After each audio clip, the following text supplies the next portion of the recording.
ఇదంతా కాదు.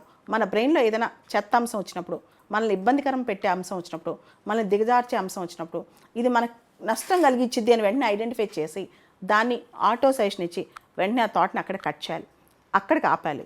ఇదే చాలా చాలా రేర్ క్వాలిటీ. ఇది తెలిసిన వాడు జీవితంలో చాలా హ్యాపీగా ఉంటాడనమాట. మనం ప్రతి థాట్ని జడ్జ్ చేయాలి. మనకు వచ్చే థాట్స్లో మనకి ఏది పాజిటివ్ ఎనర్జీ వస్తుంది, ఏది నెగిటివ్ ఎనర్జీ వస్తుంది.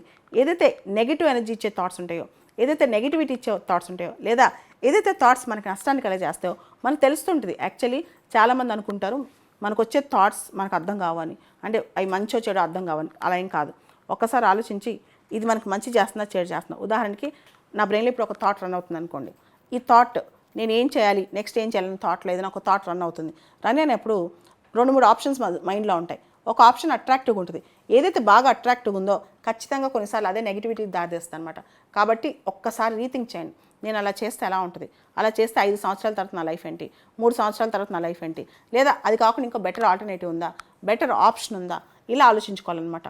ఇదే కరెక్ట్గా మనం తెలివిగా మన బ్రెయిన్ని ఎగ్జాక్ట్గా ఉపయోగించుకునే పద్ధతి అనమాట. కాబట్టి ఎప్పుడైనా సరే బ్యాడ్ థాట్స్ కానీ, మనకి నష్టం కలిగించే థాట్స్ కానీ, మనకు నష్టం కలిగించే ఆలోచనలు కానీ, విపరీతంగా ఎమోషన్స్ క్రియేట్ చేసే ఆలోచనలు వచ్చినప్పుడు కానీ అవి మంచివా చెడువా తెలుసుకుని మనల్ని మనం కట్టడి చేసుకోవాలి.